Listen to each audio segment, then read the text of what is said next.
일언론, 총선 뒤 윤 정권의 가장 큰 적은 내부에 있다. 한승동 에디터. 한일의 봄은 계속될까?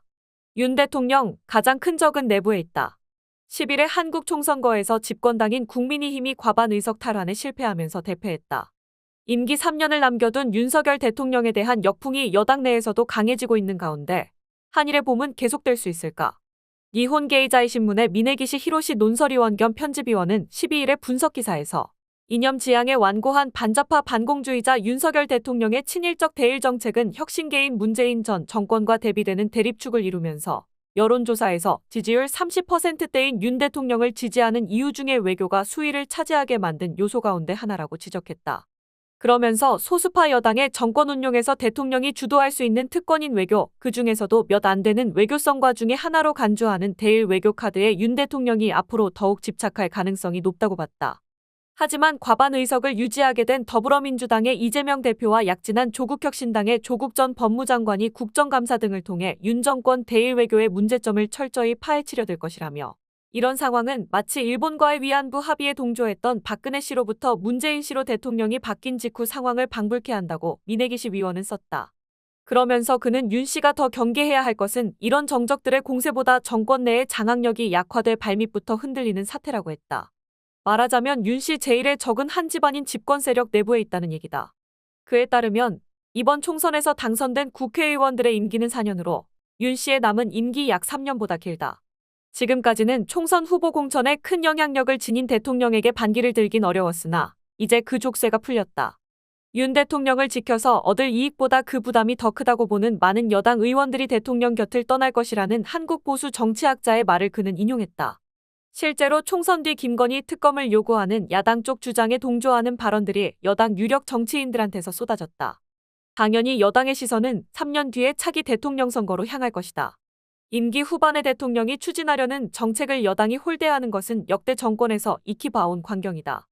이번 총선에서는 일제 강제동원 피해자 배상 문제에 관한 한국 정부의 해결책을 제시한 박진 전 외교부 장관과 정진석 한일의원연맹 회장 등 대일관계 개선에 힘써온 지일파 중진들이 잇따라 낙선의 고배를 마셨다.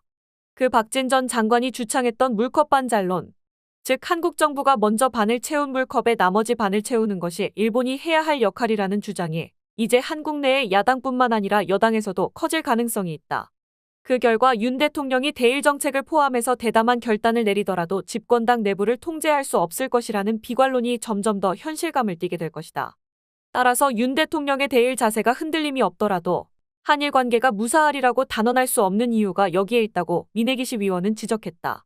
게다가 2027년 5월에 윤 대통령 임기 만료까지 여소야대가 이어지는 가운데 앞으로 보수 진영 내에서 차기 대통령 선거를 향한 유력 후보자 가려내기가 시작되면 대선 후보로 떠오른 인물들은 보수층이나 언론의 주목을 끌기 위해 현직 대통령에게 비판적인 언동을 주저하지 않게 될 것이다.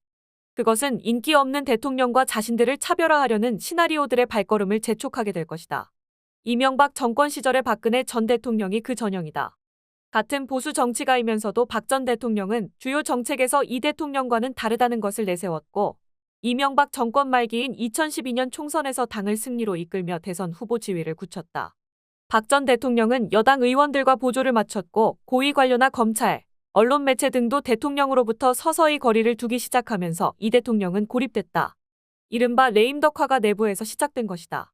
이번 총선에서 국민의힘은 대패했지만 기존 의석을 밑도는 사태는 면했고 한동훈 비대위원장은 보수 진영의 대선 후보 중 한 자리를 가까스로 차지한 듯 보인다고 미네기시 위원은 썼다.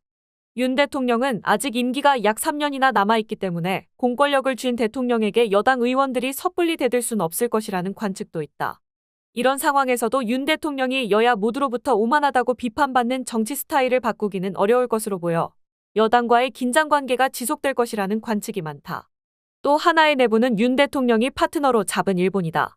만일 윤 대통령의 구심력이 약해진 한국에서 일본에 대한 요구가 잇따르게 된다면 일본 정부와 자민당 내에서 반발이 커질 가능성이 있다.